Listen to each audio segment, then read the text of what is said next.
सचिव जी नमस्कार। नमस्कार सर। की हाल चाल छै मिथिला के आ सब की सब छै पैघ पैघ खबर आय कने कने बताइयो दर्शक गण के। मिथिला के हालचाल तऽ नीक छै। बहुत दिन से गर्मी छलैया से आब बरसात शुरू भऽ गेल छै, मानसून आबि गेल छै आ गर्मी से लोक के बहुत रास राहत भेटलैया एखन। मिथिला के कोन हिस्सा में बरसात भऽ रहल है? एखन पूर्वी हिस्सा में जे छै से बरसात भऽ रहल है। आइ के जे मौसम विभाग के अपडेट अछि ओहिके हिसाब से सुपौल तक जे छै से मानसून के प्रवेश भऽ गेल छै। किछु पानि सेहो पड़लैया जाहिसे राहत भेलैया आ माने 2 दिन पहिले से जे छै से मौसम कने बदलऽ लागल रहै ताहिसँ बहुत लोक के जे छै से राहत महसूस भऽ रहल छै। अच्छा, तहन तऽ ई तऽ बहुत नीक बात छै। मानसून कतऽ अटकि गेल रहे, कतऽ खसि गेल रहे, लोग तबाह तबाह गर्मी से 7-8 दिन से जो गर्मी, भयानक गर्मी से एकदम पूरा सौंसे मिथिला की सौंसे बिहार एकदम लागे जेना कि केओ झड़का देलकै हैं। बिल्कुल। आब निश्चित तौर पर किसान सबके कने हेतै, लेकिन तेलहन के खेती के तऽ दलहन के खेती के तऽ कने नुकसान हेतै। मूंग सब जे खेत में लागल छै ओ तऽ सबटा गलि जेतै फेर। निश्चित रूप से मूंग के फसल के नुकसान हेतै। असल तऽ ई मिथिला के किसान के दुर्भाग्य रहलै। आब अखन जेना अहू बेर जेना मौसम विभाग के पूर्वानुमान छै ओहि हिसाब से सामान्य से बेसी वर्षा होइके अनुमान छै। आ जहन सामान्य वर्षा होइ छै तऽ मिथिला में जे छै से विकट स्थिति उत्पन्न भऽ जाइ छै। बाढ़ि के आ जगह जगह जल जमाव के जे समस्या छै से विकट भऽ जाइ छै।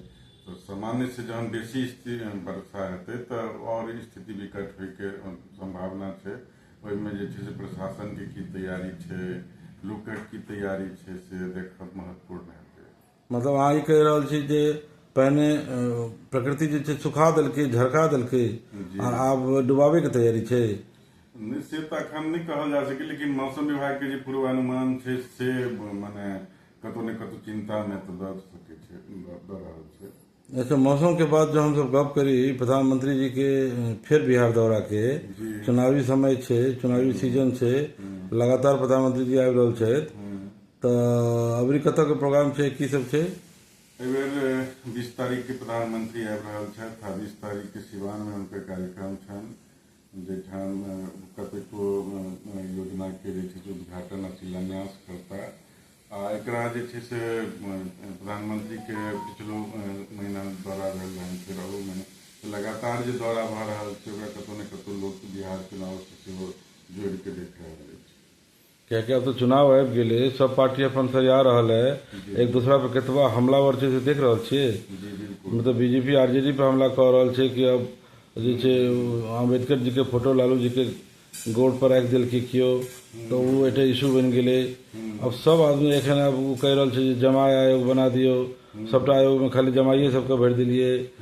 तऽ फलना ढिकाना लगातार जे छै बहुत पर्सनल अटैक। आब तऽ ओ एकटा कहावत छै ने कि खबरें छपने लगी अखबार में, क्या चुनाव है बाजार में, तो लगे कि चुनाव के एकदम अब हम सब चुनावी में अथी शुरू भऽ गेल छै। आ पूरा जे अखन पिछला अथी से चाहे प्रधानमंत्री के दौरा होनि या अखन जे नेता सभक जे पक्ष प्रतिपक्ष के जे बयानबाजी छै से पूरा अब इशारा कर रहल छै जे हमसब चुनावी मौसम में जे छै से पीस चुकल छी।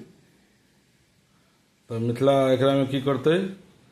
निश्चित रूप से मिथिलो में जे छै से एकर प्रभाव छै आ मिथिलो में बहुत रंगक बात जे छै से कयल जा रहल छै। लेकिन एहि सबमें जे छै से सब मिथिला के जे सबसे महत्वपूर्ण बात छै जे मिथिला के